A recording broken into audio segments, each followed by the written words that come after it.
John Dewey. With William James and Charles Sanders Peirce, John Dewey was a founder of Pragmatism, a uniquely American philosophy. Rejecting the traditional philosophical conception of thought as a function representing or mirroring reality, pragmatism conceives of thought and language as an instrument for problem-solving, prediction, and action. The pragmatist views the traditional objects of philosophical contemplation, such as meaning, knowledge, and belief, from the point of view of their uses. As Peirce put it, consider the practical effects of the objects of your conception. Then your conception of these effects is the whole of your conception of the object. Dewey was a practical philosopher, a practitioner of applied philosophy, who developed important theories of education, psychology, and democratic government. He also pursued more traditional philosophical topics, including in fields of logic, ethics, epistemology, metaphysics, the philosophy of religion, and even aesthetics. But his consistent position was that philosophy had become a jejune technical pursuit divorced from social and cultural engagement. He proposed reforming philosophy into a discipline dedicated to education for living. John Dewey was born in Burlington, Vermont on October 20, 1859. Brought up in the Congregationalist Church, he attended public schools and enrolled in the University of Vermont at 15.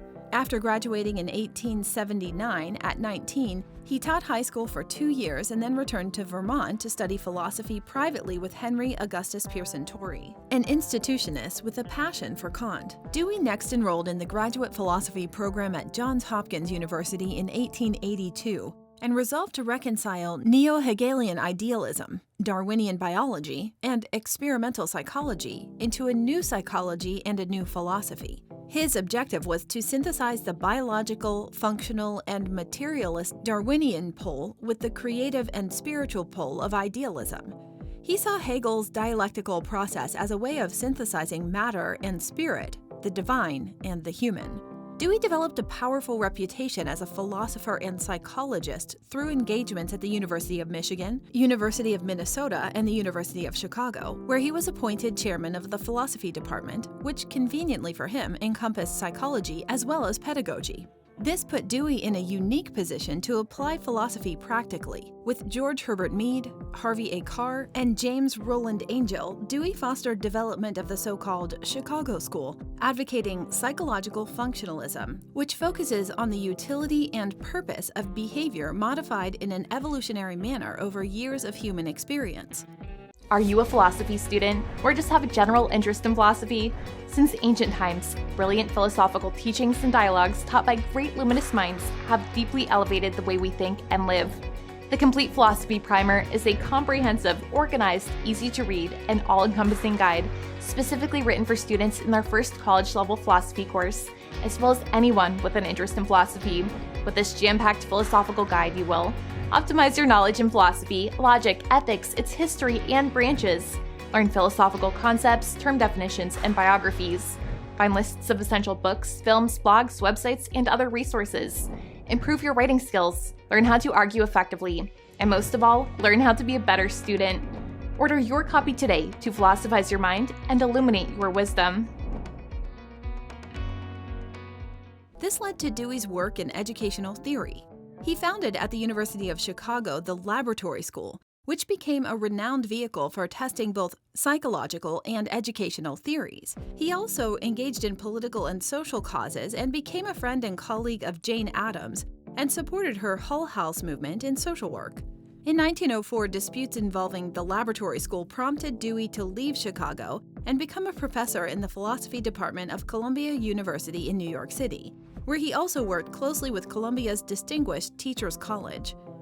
Dewey's philosophical orientation can be best understood through his approach to epistemology, a field he preferred to call theory of inquiry. His belief was that the tendency of philosophy had been to mystify thought and its relevance to the world. Dewey embraced a Hegelian view, arguing that the world does not stand apart from thought, but is in fact the objective manifestation of thought and is therefore defined by thought.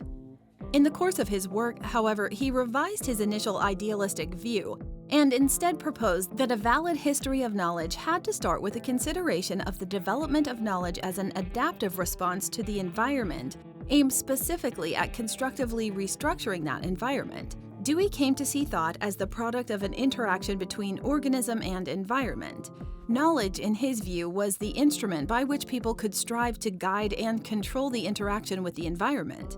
This view was set out in The Reflex Arc Concept in Psychology, 1896, and developed further in Studies in Logical Theory, 1903. Dewey extended his naturalistic views on epistemology and logic to metaphysics, including that the aim of traditional metaphysics was to find an immutable cognitive object as the foundation for knowledge.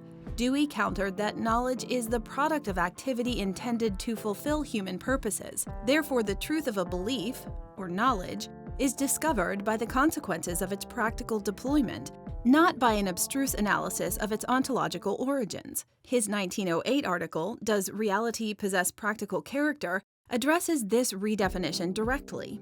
Dewey's pragmatic philosophy, with respect to both epistemology and metaphysics, lent itself naturally to ethics and social theory, which Dewey saw as rich fields for the practical application of philosophy. Both moral and social problems, as Dewey saw them, begged for answers that guide human action to achieve socially defined productive ends, which manifest themselves in a satisfying life. From this basis, he went on to discuss the nature of democracy and democratic society, thereby seamlessly extending his pragmatism into political philosophy.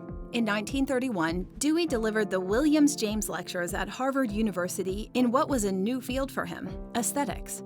The lectures became one of Dewey's most widely read and influential books, Art as Experience, which argues that the roots of aesthetic experience are to be found in commonplace human experience as a coalescence of meanings and values drawn from previous experience and present circumstances. Dewey's career as philosopher is enviable in the degree to which he engaged culture at every level, giving philosophy a popular relevance that is rare in the modern world, perhaps rare at any time. Dewey lived a long life, dying on June 1, 1952, at the age of 92.